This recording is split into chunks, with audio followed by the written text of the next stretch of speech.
Hello, good morning class 8। आज हम लोग दूसरा निबंध करेंगे, विज्ञान वरदान या अभिशाप, या फिर इस तरीके से भी कह सकते हैं विज्ञान के लाभ हानियाँ। ठीक है, भूमिका में देखिए, गत 200 वर्षों से विज्ञान निरंतर उन्नति ही करता गया है। यद्यपि इससे बहुत समय पूर्व रामायण और महाभारत काल में भी अनेक वैज्ञानिक आविष्कारों का उल्लेख मिलता है, परंतु उनका कोई चिन्ह आज उपलब्ध नहीं हो रहा है। विज्ञान के बारे में हम जानते हैं, ये निरंतर उन्नति कर रहा है, हर रोज़ बढ़ता ही जा रहा है। रामायण और महाभारत के टाइम में भी माना जाता है कि कई आविष्कार हुए थे, लेकिन उनका आज कोई भी प्रमाण हमें मिलता नहीं है। अब है आधुनिक आविष्कार, जैसे उन लोग विज्ञान की वजह से क्या क्या काम हुए हैं, क्या क्या आविष्कार, क्या क्या चमत्कार हुए हैं। जैसे कि बिजली और परमाणु शक्ति को वश में करके मनुष्य ने मानव समाज को वैभव की चरम सीमा पर पहुंचा दिया। तेज चलने वाले वाहन, समुद्र के वक्ष स्थल को रौंदने वाले जहाज और असीम आकाश में वायु वेग से उड़ने वाले विमान, नक्षत्र लोक तक पहुंचने वाले रॉकेट, प्रकृति पर मानव की विजय के उज्जवल उदाहरण हैं।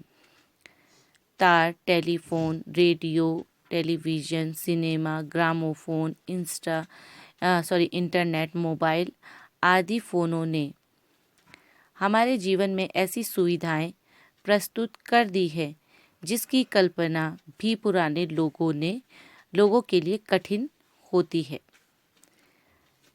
इधर अब मोबाइल फ़ोन और कंप्यूटर के आविष्कार ने तो मानो सारी दुनिया को ही एक मुट्ठी में लाकर रख दिया है। देखिए, विज्ञान ने कई आविष्कार किए हैं, बहुत सारी चीज़ें दुनिया को दी हैं। जैसे जहाज़ दिया है, टेलीफोन दिया है, रेडियो, ग्रामोफोन, सिनेमा, ये सब चीज़ें विज्ञान से ही हमको मिली है। पुराने ज़माने के लोग इन सब चीज़ों के बारे में सोच तक नहीं सकते थे, और जब से मोबाइल और कंप्यूटर आए हैं तब से तो सारी दुनिया ही मनुष्य की मुट्ठी पर आकर रह गई है। मतलब जहाँ चाहे, जिससे चाहे वो बात कर सकता है। सारी दुनिया उसकी मुट्ठी में समिट गई है। अब है विज्ञान एक वरदान है। विज्ञान वरदान है। पहले मनुष्य का समय अन्न, वस्त्र आदि जुटाने में बीत जाता था।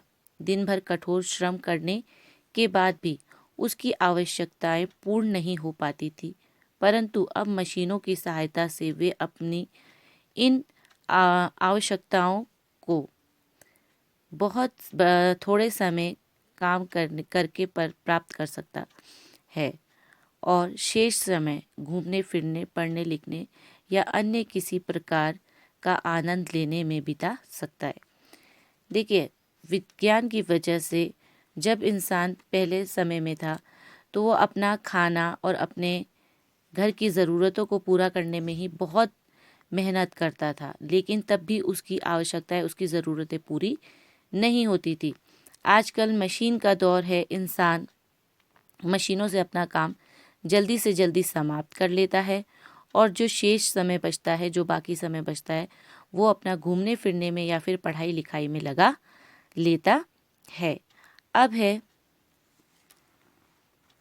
अतृप्ति को जगाना। विज्ञान ने मनुष्य की आवश्यकताओं को पूर्ण करने के लिए साधन जुटा दिए, परंतु इन साधनों के कारण मनुष्य की आवश्यकताएं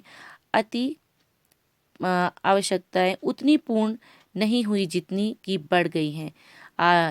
आविष्कार की वजह से, विज्ञान की वजह से हमें हर चीज़ में सहूलियत हो गई, लेकिन जो इंसान की ज़रूरी चीज़ें थीं, जो उसकी ज़रूरियात थी, वो क्या हुआ है, और ज़्यादा बढ़ गई हैं।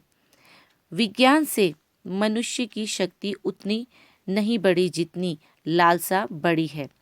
इसी कारण मनुष्य की नैतिक धारणाएं शिथिल हो गई हैं। समाज के वे नियम जिनके कारण पहले लोगों में सहानुभूति, संवेदना, सत्य और न्याय की भावना विद्यमान रहती थी, धीरे धीरे समाप्त होती जा रही है। असंतोष एवं अतृप्ति का दावानल सब ओर भड़क उठा है।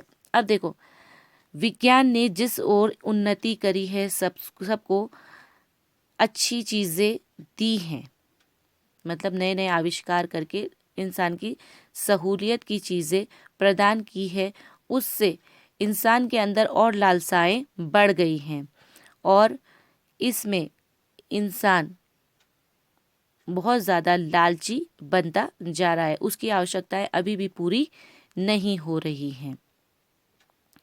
अच्छा, विज्ञान के दो पक्ष हैं। अब विज्ञान के दो पक्ष क्या हैं? विज्ञान का एक पक्ष तो अत्यंत उज्जवल है और दूसरा अत्यंत कलुषित और भयंकर दिखाई पड़ता है। विज्ञान के दो रूप दिखते हैं, एक तो बहुत अच्छा, देश को बहुत उन्नति की तरफ ले जा रहा है, और दूसरा ही उसके दुष्परिणाम भी दिखते हैं। फिर विज्ञान का वास्तविक स्वरूप क्या है? असली में विज्ञान है क्या?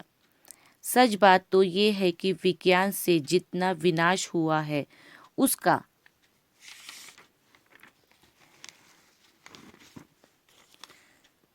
दोष विज्ञान के सिर पर ही मढ़ा जा सकता, क्योंकि वह जो निर्जीव है। देखो, हम लोग अपना सारा दोष विज्ञान के सर पे डाल देते हैं कि विज्ञान की वजह से ये सब चीज़ें हो गई हैं, लेकिन ये तो एक निर्जीव चीज़ है। उसका सदुपयोग या दुरुपयोग मनुष्य पर निर्भर करता है।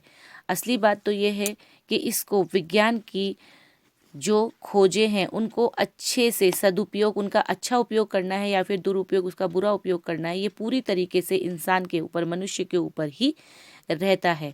इसलिए हम पूर्ण रूप से विज्ञान को ही दोषी नहीं मान सकते, क्योंकि ये तो निर्जीव है। यही आप लोग का आज का होमवर्क है, क्लास 8।